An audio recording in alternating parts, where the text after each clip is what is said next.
500 years ago, he washed ashore the sole survivor of a shipwreck.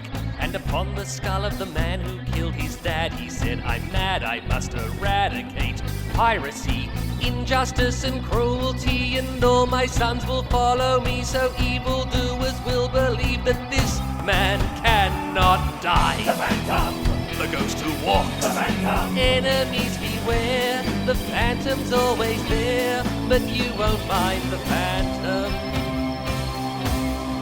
he finds you. G'day everybody, and for those who have come in late, you're listening to Expand the Phantom podcast. This is episode 151, the Phantom card game Kickstarter. Today I am joined by Dan. How are you, sir? Yeah, very good, Jermaine. It's Easter Sunday as we record this, and it's been a relaxing weekend. Not going anywhere, of course. I've been camping in the backyard with the family, so there's a campfire and tents and swags and that sort of thing, and cooking out the back, and it's as close to getting back to nature as we can get on our traditional camping Easter. yeah, and it's So yeah, that's unfortunately that's life, and as we know it. So let's do podcasts instead. Absolutely. So today we're talking about the Phantom card game. Now we've got nothing to do with it. So we have the creator of this game and also the person who's running the Kickstarter. You would have heard us talking about it for a lot of the last couple of months and past podcasts. And so without further ado, let's introduce the man behind it. Mikael, how are you, buddy? Good day. I'm fine. I celebrated Easter yesterday and my kid's 13th birthday, and ready to podcast. Yeah. Is that your oldest, Mikael? Yeah. Welcome to teenagers. Yeah. Yeah. So thank you for joining us. So we're going to get straight into it. So we're going to just, as you would know, as you're listening to this, you're doing a Kickstarter. So this is being released, it's going to be a day or two before the actual Kickstarter campaign starts. So could you just maybe start off with the dates for the Kickstarter, and then tell us a little bit about the Phantom card game, and then we'll go from there, mate. Yeah, sure. So the Kickstarter starts at 1st of May and will run most of May, but not all of May. And it's a card game with 3 different adventures. And it's opening soon, and I hope you will enjoy it. Okay. Well, No, I'm sure we will. So I guess for those who are listening, we've got a few things coming up which are going to coincide with the Kickstarter campaign. But we'll talk about those as we go, and you'll see those. So if you are wanting to follow those, make sure you follow our social media for that. But for those who are familiar with the card game, is there a similar style game that they may know of? And then on the flip side, for the people that don't know what a card game is, could you explain to us in a couple of minutes what an actual card game is? Yeah, so this is a cooperative game, and you can play it alone or with a friend, and it got some elements of different games. I would say it's a bit like the Harry Potter Hogwarts Battle. That's a deck building game, but it has the same. You play through different scenarios, and it's close to Lord of the Rings, the living card game. It's also cooperative game with scenarios. Yep. You play through the stories together, and it's also a bit like this Marvel Legends, where you also are a hero and you take down the villains. But all of those games are like, it's a bit of a niche market, and I understand everyone who hasn't played them, but it's basically like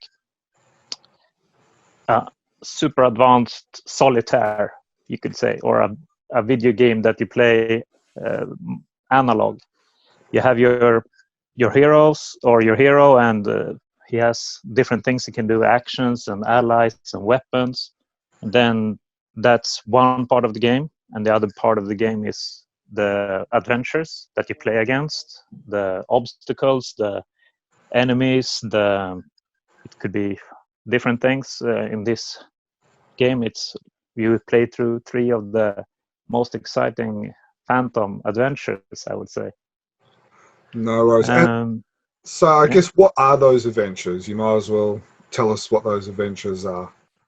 Yeah, the first one is like where you like learn the ropes of it, and it's connected strongly with the Phantom. It's the story of Devil, where the Phantom finds Devil and trains him, the old Team Phantom story. And then we have the Diana in the Jungle Patrol, where we learn a bit more about how her deck works and how she becomes this great Jungle Patrol officer from almost not getting initiated. And then the third is Year 1, and that's actually the 21st Phantom. It's called Adventure, but I called it Year 1 because that's what the whole saga was called. Yep. Where it's basically the first adventure that the 21st Phantom went on. And the cards, I want to come back to the card play soon, because Jermaine and I have just played that with you, and we're keen to talk about that. But from a collector's point of view, I suppose you've drawn heavily from the artwork from those 3 stories for the cards, haven't you? Yeah. I mean, I've done as good job as I can to get as close as original, and I mean, I think a lot of the time it looks better than in the comic book. I've also removed all of the speech bubbles and stuff, but I mean, you could still see like this card is from this panel in this comic book. I think that's fun because it should really feel like you're in the adventure and playing through the story. And again, I guess from a collector's point of view, I was just blown away by the amount of different panels and artwork you were able to include in the game. And I think we're all used to collectible items where you might have 3 or 4 different images that are repeated or whatever. There's a pretty strict style guide that King Features use or issue out. You've really broadened the scope of the artwork in the cards. Thank you. And I mean, there's some repetition because there could be such a thing as you get visual overload if there's too many different things coming up. So especially in the player cards, there is like the starter deck, you get almost 3 copies of every card just so you would recognize them quickly. So you won't have to read too many cards too many times in the beginning. And then you get more unique cards as you play. Yeah. And even that repetition is for a reason. Like you say, they're all the same card. They do the same thing in the game. So they've got the same picture necessarily. But, you know, even as we just played, the pictures match really well, I thought, to the play or the abilities or whatever that card allows you to do. There was a really clear connection with that as well. So the gameplay and the story does intertwine really, really effectively. Thank you. Yeah, I mean, that's what I've been working a lot on to make it feel like, I mean, I usually go first with, so what is happening in this panel, and then say, so what would that be in the game and still not be broken? It would still be like you saw a campfire, for example. And then it's like, well, what could a campfire do? Yeah, well, you could take a time to relax and maybe come back to speed quicker. And then I did, okay, so that's what the campfire does. And the gun, I mean, guns that was the one that stood out for me. The Colt 45 card that was high risk, high reward. You know, like a pistol might be from just beyond its range, where the Phantom probably is going to make the shot. Most people won't. And, you know, that was I really like the way those play together. Yeah, and I also think like a gun. It's like if it works, he shoots away the gun and the enemy is immobilized or something. But on the other hand, it could be like misfiring or someone kicks it out of his hand. So it should be a risk with using it. Yeah, for sure. Awesome. So now you said before that it's a cooperative game where basically, and this is probably something that took myself and Dan a little bit to get used to, is that when we played it, we're not in competition against each other. It's the 2 of us fighting, or I guess fighting the actual game. So is that? I'm sure you could probably explain that a little bit better with the proper I mean, term. that's exactly it. It's like most games you play against each other, but I think this is also competitive, because if you're playing on the harder difficulties, it's really hard, and you really need to work together and not do any mistakes, and maybe even have a bit of luck to make it. Okay. And I mean, playing together against a mission, it's great for those like couples, or you play with your kid and you don't want to steamroll. You basically want to like, if you're doing well, both of you are doing well, then it could be good for the dynamic. Yeah, and the perfect tonic for our times. Everyone needs to be staying inside and working together and playing some games as a family. Yeah. You obviously haven't met my wife. My wife's more competitive than me when it comes to games like that. So yeah, I'm not sure how that. She would turn it still into a competition, I think, my wife. Yeah, I mean, you could still turn it to a competition in like, one play the Phantom with the Story of Devil, and the other one plays Diana and Diana in the Jungle Patrol, and it's like, well, I did it on this many turns. How many turns did you do it? So you're playing at opposite ends of the table. Yeah, and then when you're done, you switch, and then you compare. There you go. So if you've got competitive siblings or something like that, or wives or partners, that's how you can play it. So could you tell us a little bit how this game came about? Like, was it just you were awoken in the middle of the night and you thought, I'm going to do this? Or what was the process for you to come to where you are now? Yeah. I mean, you wrote an article about it on the Critical Chamber, but I can reiterate. It's almost 3 years ago now. Me and my kids, we got this Fantomen-spelet by Dan Glimne from the 80s, and we were playing, and I really enjoyed some part of it. Like, I think the cards you draw is great with the enemies and the items and stuff. But then in the end, it's like, okay, so up until now, maybe not that many has played it, but it goes so that everyone is a potential Phantom. And then the first one who finds Luaga is the real Phantom, and the other one is villains. And now they need to defeat the Phantom before he ends the game. And I thought it was pretty weird ending, and I started thinking like, but how would I do a Phantom game if I had the chance? And it's like, well, I want to play as the Phantom, and that makes it hard to make it a competitive game against each other, because, well, should we take turns on being the Phantom and the other one is the Sing Pirates, or should we both be the Phantom? And it's like, I didn't like any options, and I was like grinding this in my head while we were watching TV in the evening, and then when we went to bed, I couldn't sleep. I was just thinking of how I would do it, and then something clicked, and I need to go down, and I went down and started writing on a rules document, like, this is how the rules should be, this is everything. And basically, like, the kids came down at 7 a.m. and it's like, oh, is it morning already? And I took a few hours sleep, and then went up like writing on like bleach, like a pen on regular paper, and cut it out and made my son, who turned 13 then, he was the first test subject to play it. And I mean, awesome. Yeah. So did you skip work that day? So you pulled an all-nighter? It was during vacation. That's good. That's when all the best ideas happen. Yeah. So you said that it's been 3 years in the making. Has it changed much from Genesis to where you are now? I mean, there's a lot of changes, but the core element was a cooperative card game, and it was actually like the Story of Devil was the first draft. And it's still Story of the Devil.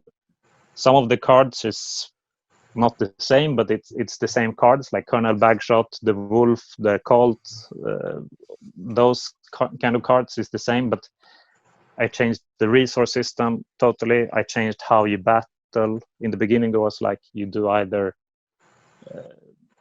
hand-to-hand combat or you do ranged combat, and I scratched that.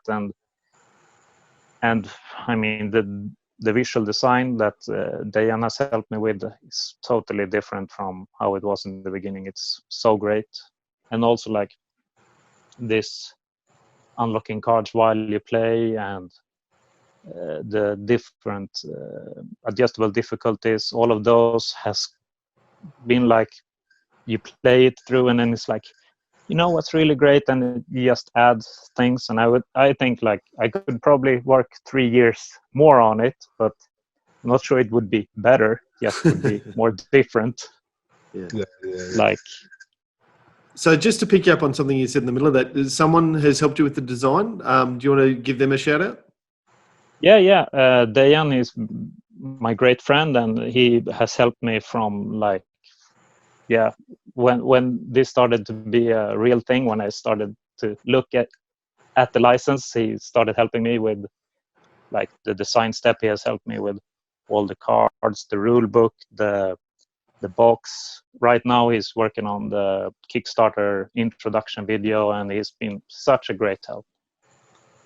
Awesome. Excellent. And then I also have help with Johan from who helps me with the marketing and makes the deal with business people that I think is really boring.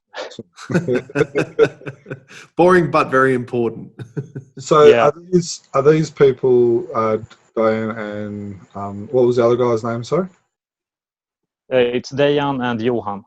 Diane and Johan. Are they Phantom fans, or are they more, or are they card game players? They're gamers. None of them are really hardcore Phantom fans. They know who Phantom is, of course, like everyone in Sweden, but they're not subscribers or anything. Yeah. Is that, have you found that actually handy to have a more objective set of eyes go over the game, I suppose? Yeah, true, because I mean, not many of those I've shown the game to are Phantom fans. But some of them are. But sometimes it's good to like, well, I don't know who Colonel Bagshot is. I don't know who Devil is. Oh, Devil they know, but Colonel Bagshot is. But it's like, well, is this information enough for you to know that this is the bad guy? This is the one you're gonna fight. And then, That's good. And like when we played, you know the lore, and also there's like this text in the bottom of a lot of cards. I enjoyed that. If that, and a lot of people that don't read the Phantom, they read it and like, oh, that's pretty funny. Yeah. So just to explain, I guess, in the same way that, as I said before, that the art matched the play of the card, the quotes that you've included on each card, just sort of in a faded font, so it's not the predominant thing, it is just an aside that you can read, was an old Jungle saying, or a quote from the comic book that relates again to that picture and relates to the play of the card. So it's really, there's so much thought behind every card. I was really impressed with that. And I guess in a sense, the beauty about that is that the fan who will play it will pick up on that and will probably love it that little bit much more. So it's kind of got that little Easter egg, I guess, for lack of a better term, for the actual fan who is playing the game. It's definitely something that fans will get more than, as you say, just gamers. So it is an extra element that fans are going to love. So you made mention before that it's licensed. So could you just expand a little bit on that for us? Yeah, I mean, I got a license with the Bulls that, what it's called, they hold the license rights for the Scandinavian things. Yep. So by this, when we're recording this, I have not yet gotten everything approved in artwork and stuff. But I mean, they have approved a few things, so I don't think I have any problems getting all the images approved.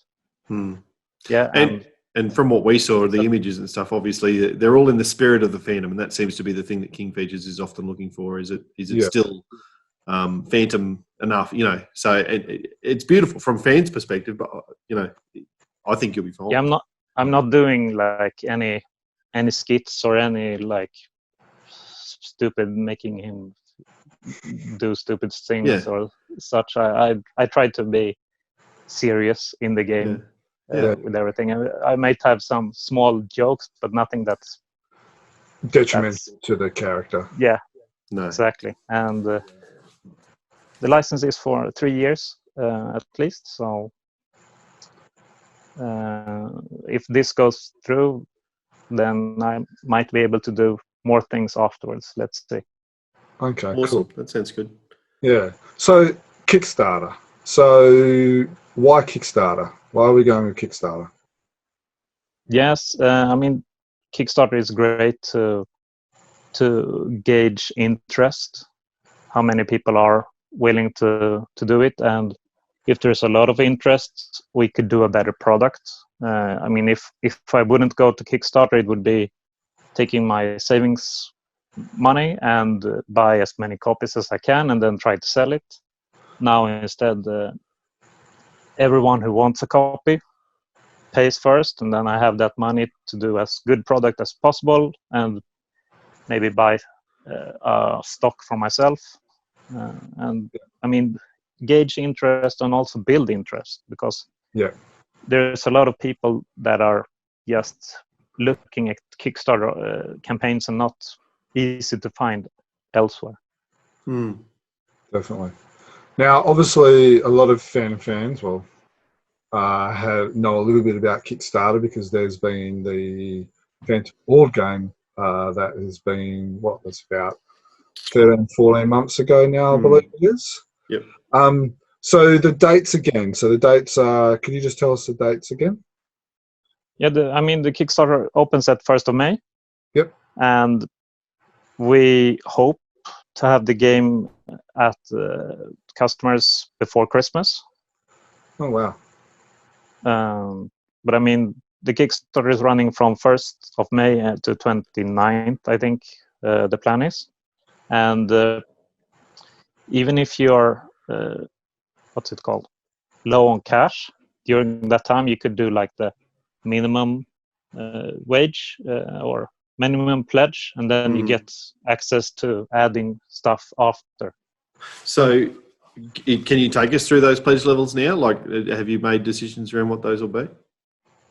Yeah, I mean, I'm 90% sure. There might be some changes, but right now it's just like ballpark stuff anyway.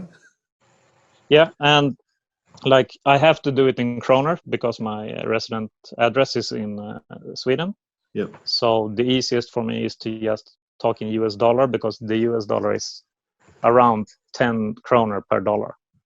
Okay. So if I talk in US dollars, it's easier. I've got a converter here. So what we'll do is you're talking US dollars.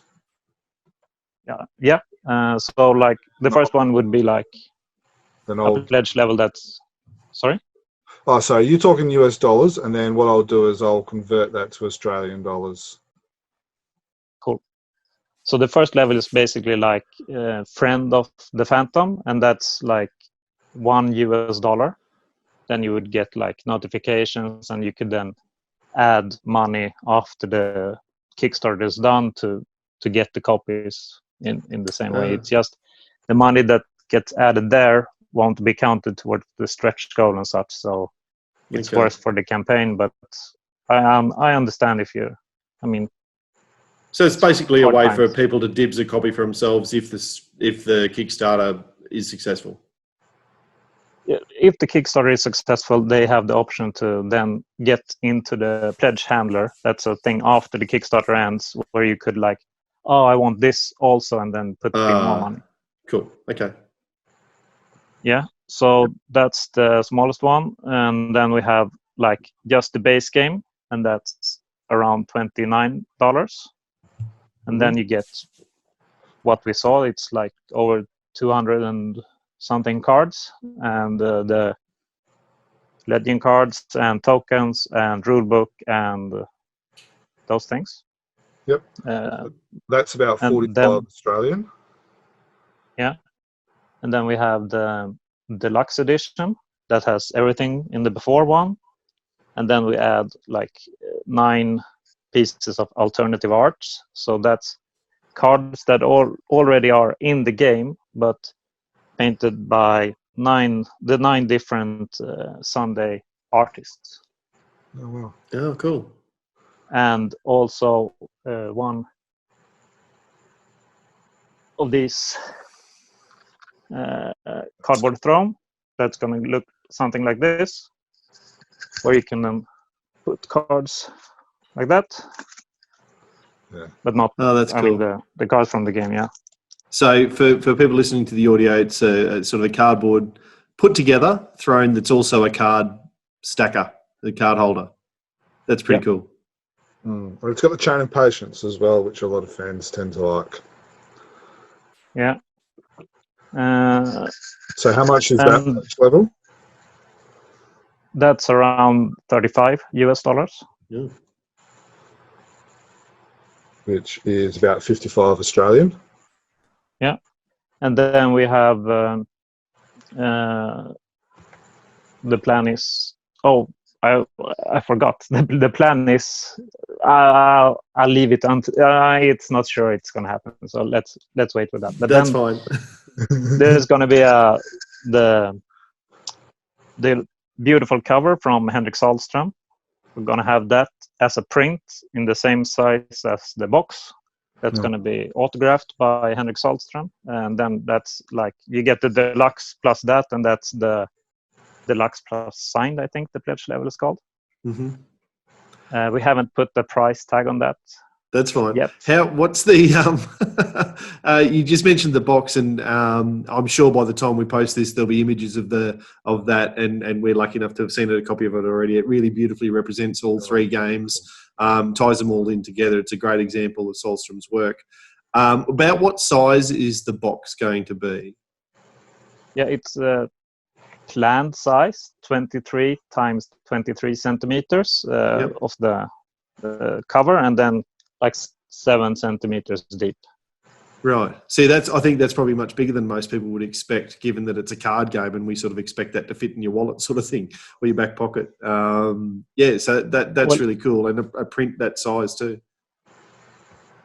Yeah, I mean, 200 cards is, I mean, a deck of cards is like 50. I mean, this is like the prototype. So this is as many cards that's going to be in it, at least. If we're going to do some stretch goals, there might be more. Now, is that all 3? This is the starter decks and the missions. Yeah. Yeah, so that's a good whack of cards. It really is. So is that all the pledge levels, or have you got any others that you're thinking of? Well, those are the... Yep. And so you said there's about 200 cards. How many different pieces of artwork do you think you've used? Would you know exactly, or? I do not know exactly. Sorry to put you on the question without notice. Yeah. I would guess. It's really hard because some of the there's no card that there's more than 5 copies of. Yep. Well. At least. Oh, yeah. Okay. Yeah. Okay. Then there might be more of one of the damaged cards. Yeah, that's true. Okay, I have no idea. Sorry, as I said, without notice at all. Well, for what it's worth, in the hour or so that we played on YouTube, I think I saw the same image pop up 2 or 3 times at most. So, just to go back to that point about the variety that's there. So you're looking at 200 plus cards. You may be looking at probably 70 to 100, probably individual at least of art. Yeah. So. Yeah, and it's like with those 200 cards, we also include the lore cards where there's like this leather back, and then there's the instructions on the other side. I mean, there's no art on those, but it's still counted towards the card limit. Yeah, cool. So we've just talked about the pledge levels. So there's the friend of the fan, and there's the normal, the deluxe, and then there's the deluxe plus. Is that correct? Yes. Yeah. So that's the pledge levels. Dan, what are you getting? You're getting the deluxe plus? Well, how many of the deluxe plus are there, Mikael? It's limited. Yeah. I thought it might be. I thought it might be. Look, listening to all of that, I'm thinking deluxe plus and maybe another deluxe, and I'll probably need one that I can actually play as well. So, So how many levels of the deluxe plus will there be, or how many spots available? I mean, that's you will find out on the 1st of May. That's a great answer. You have to ask. What about you're probably about to ask. You're probably asking the same thing. You go. Probably. Just about stretch goals. One of the things that I really enjoyed watching with the Phantom board game as it came through was achieving the various stretch goals. Have you built many of those into your campaign? I mean, we have lots of stretch goals. Like when we played, you also saw like we had the achievements and the loot. Those are actually stretch goals. Meaning the game can be played perfectly without them. Yes. But we will add them, and they're pretty early on. And then we have like better card quality, and we have also like more reward cards. Like we played the Story of Devil. If certain stretch goal would be achieved, then we would have like both get the rewards from that mission as well, and those kinds of things. Yeah. So it's most better and more cards, because cards is fun. Yeah. But we're not gonna show them all when the Kickstarter starts anyway, so I don't want to spoil too many. Yeah, cool. Of course. So to I guess to achieve the stretch goals, for those who don't know Kickstarter, you get to a certain point and then you have stretch goals, which helps you, I guess, build more momentum to get more money pledged. Can you tell us what the first goal amount is? No. Got 2 weeks because sorry, but No? right now we really need to, because it is, as you say, it's one kind of seeing it is to get more pledges, but it's also like, what can we afford for this amount? And we know how much it costs for us, how much money we need to get in to be able to print it at all. And then it's like, well, how much money more do we need to get to add these things? So no, that's completely understandable. we need to finalize that, and Yep. Okay. We've got to ask the questions though. Yeah, we're still that's good. We're still 2 weeks out at the time of recording, so you've got time to cross your I's and what do you do? Dot your I's and cross your T's. Yeah, and I mean, we might when this comes out, we might have answers for them, and then we could add them later, maybe. Yeah, cool. Fair enough. Now, with my limited knowledge of card games, I know there's things called extension packs and stuff. Is that something that is a possibility, either as a stretch goal or down the path? Because like you said, you've got a 3-year window for your initial license. I would love to do some. It's not in the stretch goals, because this is our first Kickstarter and we really want to do everything right. But I mean, if this goes well and people are liking the game, I don't see any reason. I mean, I have so many adventures I want to do expansions of, so I don't see any reason why I wouldn't. And then we could also there's so many things we could add. So I really hope so. Yeah. So that's actually one of the questions that we did have is, first of all, why those stories? And then second of all, can you tell us another story that you're kind of thinking about for down the path? Yeah, I mean, why these stories is like, in the beginning I picked Story of the Devil because I love it, and it's been like so many times it's been voted the best in Sweden, best story. And I thought it like, I could really do this like introduction to Devil and its introduction to the Phantom. So that's why I chose that one.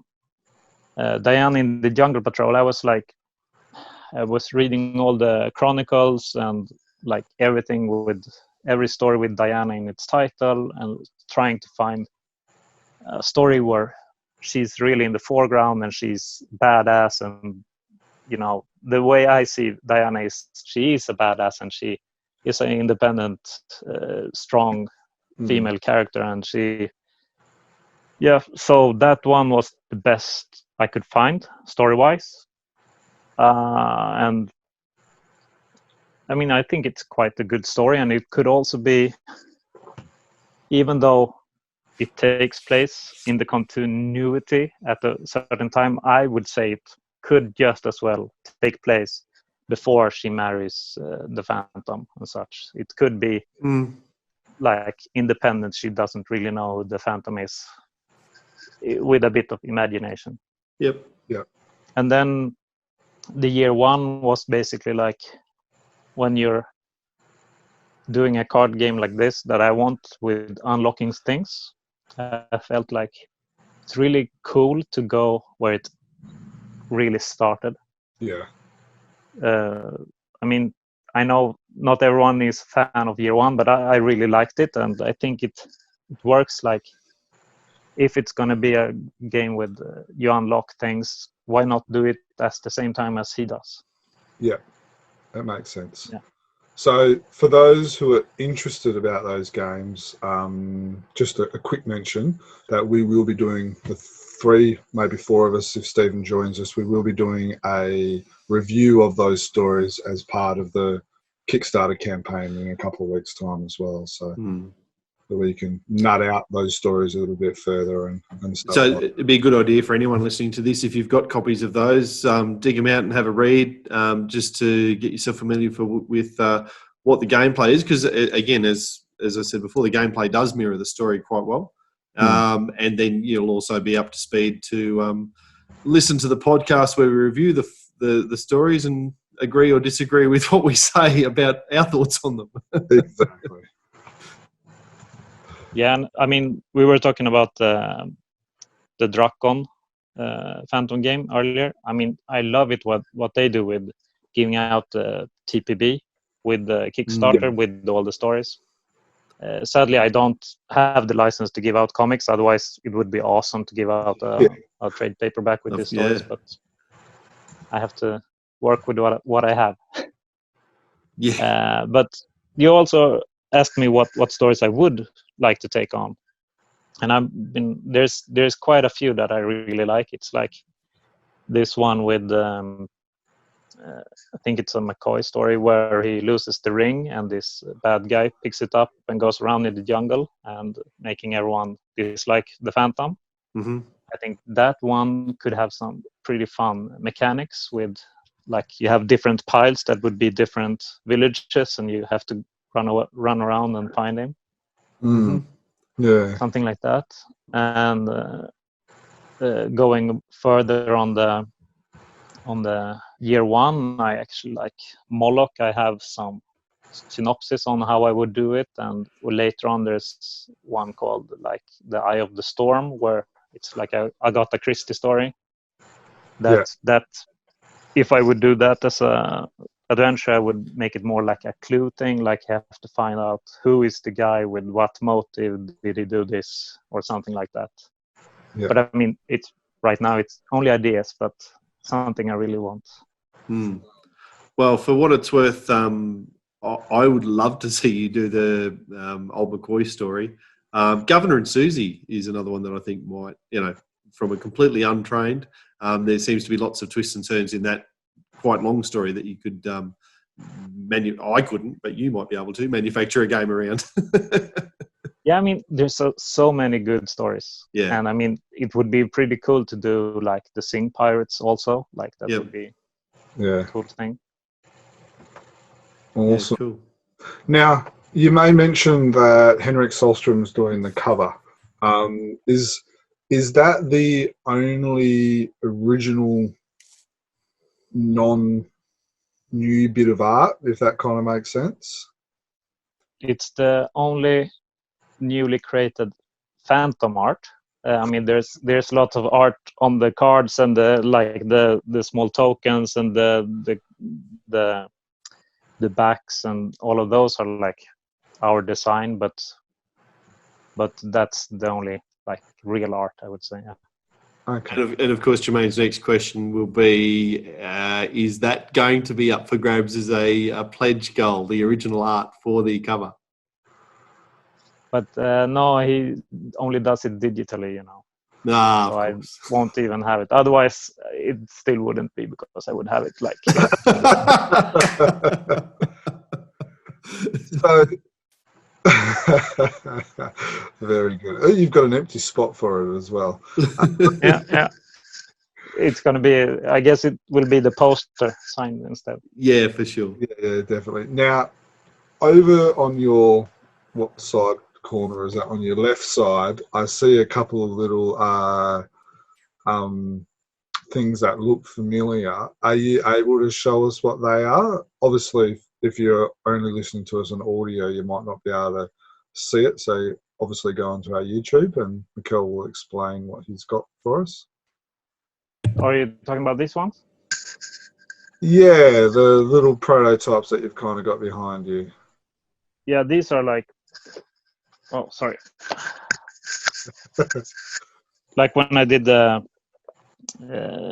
I think it's a bit more than a year ago. I did these as a prototypes, and then I had that was before I was thinking of Kickstarter, because then I thought like I have Story of Devil as one box, then in Jungle Patrol as one, and Year One, and then because then if you're gonna play a solo, you only need to buy one of them, and if you're gonna play 2 players, you need both, and basically it became a bit too confusing.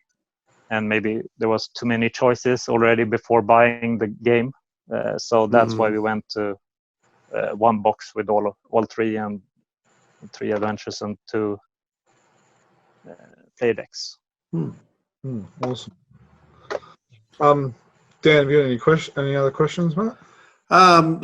No, more just a statement, I think. Shut up and take my money. I can't wait for the 1st of May, and I'll be one of the first in on that first day to pledge some cash, and I'll be very keen to watch the tally grow. Last time with the Treasures of Dragon board game, we were probably more as obsessed as the creators in terms of watching that and hoping it was going to tick over to the original goal just so it was going to be made. And I just can't wait. Looking forward to it. Yeah, I mean, awesome, thank you. But I'm a bit worried about when it starts because I might be a bit looking too much at the numbers. Yeah. So I guess that raises a good point about you being worried. Is there any fears in today's environment with the COVID-19 situation? I mean, it's a serious situation. In the case of this project, I think the biggest fear is a lot of people losing their jobs and can't afford. I mean, this is not something you need to live. It's entertainment, and I think entertainment is what is firstly cut, and rightly so. I mean, I don't want anyone to go hungry to buy this, but Yeah. I think that's the biggest risk, and then there's so many small risks because this hasn't happened before. But as so far, our printers, we have 2 printers that we're talking with. Both of them are still operating and are able to do this, and I don't see a reason to Not to do push it. the date. Yeah. I mean, So, you know, that kind of deflated the whole conversation. While we're Yes. deflating the conversation, let's go one step further. What happens if we don't reach the goal? And I notice you probably noticed the word that I used, the word "we," because we've got an invested interest in this as well. Yeah, I mean, you don't want that to happen, of course, but it's, for me, what I'm losing is like what I put in ads and what I put in time to creating the Kickstarter. But what you gain if it's failing, it's like you learn a lot, and hopefully those ads and such bring in people who want to play it, even though it takes even longer. And then, I mean, I wouldn't give up. It would be rather redo what failed and then set a new date. But cool. Yeah, let's hope that doesn't happen. Yeah. I have thought of two quick questions. One, do you know about how many copies you'd like to have available for sale? I guess it's linked to what the number is in terms of the final goal, but any thoughts on how many copies you want to produce as part of this first run at least? I mean, the printers have like set prices, and it's like if you do 500 copies it will cost X, and if you do 1,000 copies it will be like 2/3 of X, and if you do 2,000 copies it will be half of X. So it's like there's different levels that if, for example, we sell like 370 on the Kickstarter, then we would probably pay from our own pocket to get up to 500. So we would get a cheaper price per copy and then have a stock that we could sell to local stores or online business. Yeah. Okay. And the numbers you mentioned before, does that include postage to the buyer, or is there postage on top? Postage is on top. And we're working on getting the best deal we can on postage, and that's also a bit depending on how many people are backing it, because if there's a lot of people in the same area, then we would probably do like a batch going to a fulfillment center, and if there's just a few, then we would do it manually. Cool. So do you, like, is that going to be a flat rate, or will that be a rate dependent on the person's region? I mean, it will be like different depending on country, and it might be like we have a cost for US, cost of Europe, cost of Australia, and then a rest cost for the rest. Well, if you can put my 3 copies all in the same box and send it for 2/3 of the price, I'm happy for you to do that. Awesome. Have you got anything that you feel we have maybe missed out not asking you that you wanted to talk about? I think you're quite thorough with your questions. I think it's quite good. That's good. So before we go, let's just quickly recap a couple of things. Is that I don't want to take up too much of everyone's time because they're probably bookmarking the Kickstarter campaign and doing the calendar dates. So there's the Friend of the Fandom pledge level, there's the standard pledge, then there's the deluxe, and then there's the deluxe plus, which has got the signed poster from Henrik Solstrom. There's 3 games inside it. Is there anything else important that you feel like I've missed? Postage is plus, and I think the prices were, I think it was about 45, 55, and 65. No, 29 was 29 US was standard, wasn't it? Yeah, I was doing AU. Oh, sorry. Yep. So they're kind of like the prices. For those who are interested, we will be releasing a gameplay example, which runs for about an hour to an hour and a half of the actual game That's myself and Dan playing it. So that will be released in about a week's time.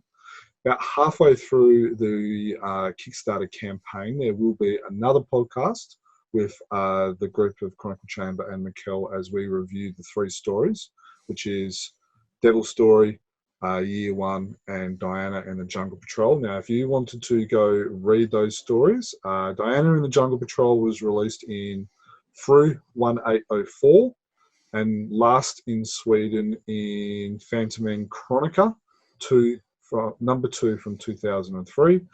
Devil's Story has been recently published in the free trade paperback number 1, which was coloured by Ivan Pedersen, and it's been published in a handful of different countries, like 14 different countries. That's how popular that story is.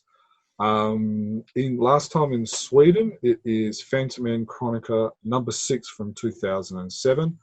And then, of course, the 21st Phantom, which is the first part of the Year One, has been published in through 1390, which was back in 2004. And the Phantom issue was number 17 from 2004. And we may have something else coming up, which is still in discussion as well, related between the Kickstarter and stuff, but more on that once it comes up. So Dan, have I missed anything that you want to quickly jump in and say? No, that's a really good coverage. And just to reiterate, very excited for this one, Mikael. Can't wait. Yeah, Mikael, anything else you wanted to share with us? I just wanted to add in the gameplay video that we're playing in the tabletop simulator version. It's not real cards and such. So. Yeah, so that's a very good point. That's a very good point. Thank you for that. So thank you, Mikael, for joining us. Really appreciate it. Very excited. Looking forward to signing up. I myself will probably be getting at least 2, I reckon, of the. Can you get 2 of the deluxe, or would you have to? That's a good question, actually. Deluxe Plus. Yeah, in the can you sign up for multiple pledges, or do you need to have different accounts to sign up for multiple pledges? If you're going to get multiple deluxe plus, you need different accounts. But if you're going to have like 2 regular deluxe or regular copies, then you would just add the amount to the pledge and then choose the highest pledge you do. Okay. So if you would... Yeah. So if you're greedy and you want 2 signed Henrik Sellström posters, you need to have 2 accounts. And then if you're happy with one and you want, say, another deluxe, you can add a deluxe to your deluxe plus. Is that correct? Yeah. The important thing is to use the deluxe plus, because otherwise the amount won't match. And then you just add the amount. Yes, of course. Yeah. Awesome. Well, thank you. We're all joining up. We're very excited. Appreciate you letting us in a little bit behind the scenes and playing the game with us, and telling us a lot of the stuff. So, from myself, thank you, and good luck with the Kickstarter. Yeah, all the best with it, Thank Mikael. you, and thank you for having me. Oh. The ultimate and happy phantoming to you, mate. Yeah, happy phantoming, and thank you very much for helping me reach out like this. It's awesome. Thank you. No worries, it's our pleasure. This is Mikael once again. It's been a week since we recorded the interview, and some decisions has been made. So, for example, each of the pledge levels will have 2 different kinds of lids. There will be a Scandinavian edition and the regular edition, and the only difference is on the lid the color of the Phantom's suit, if it's blue or purple. Then inside of the game there is cards both with purple suit and with blue suit in all of the copies. There's the only difference is the lid of the box. Then we also realized that there are 8 different Sunday artists that we did the alternative arts for the deluxe edition, and not 9 as I said in the interview. And I've done some counting, and there's 134 pieces of unique artworks from the comic books featured in the game.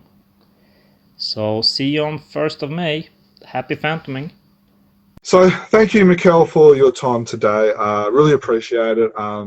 We wish you all the best with the Kickstarter campaign. We will be shouting on the rooftops or on people's social media accounts as much as we can. As always, this has been another one of our podcasts. We do podcasts quite regularly. If you don't know much about us, you can find us on our website, which is at chroniclechamber.com. You can email us at chroniclechamber@gmail.com, or you can find us on our social media, which is on Facebook, which is chroniclechamber.com. On Twitter, it's Twitter. Let me start that one again. At Twitter, it is at Chronicle Tweets. On Instagram, it is at Chronicle Chamber.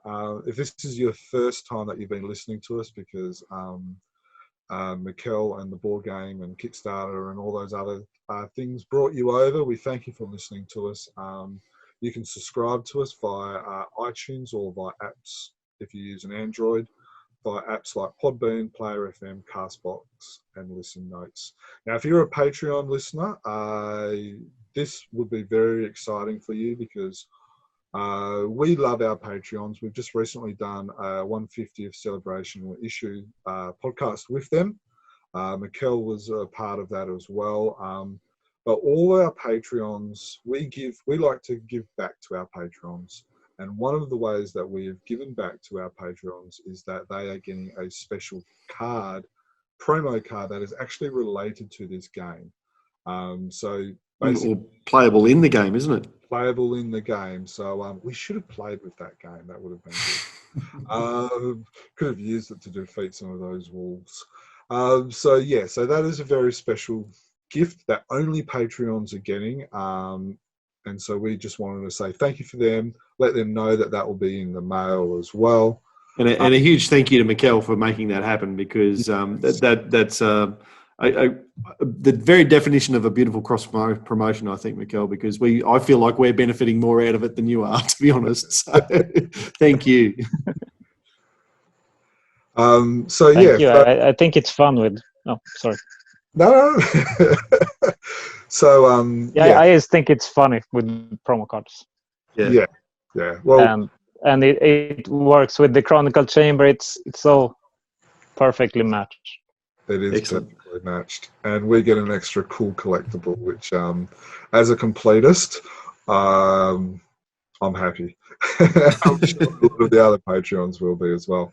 So, for myself, thank you again for listening. Go onto Kickstarter, search for it, or if you look into if you're on YouTube or whatever, if you look into either onto our website or the notes in YouTube, or if you're on iTunes or whatever, there'll be a link there as well for the Kickstarter campaign.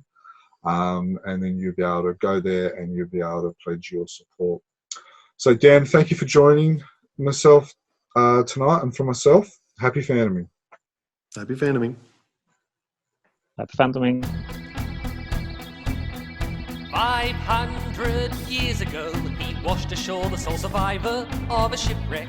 And upon the skull of the man who killed his dad, he said, I'm mad, I must eradicate piracy, injustice and cruelty, and all my sons will follow me, so evildoers will believe that this man cannot die. The Phantom! The ghost who walks. The Phantom! Enemies beware, the Phantom's always there, but you won't mind the Phantom. He fights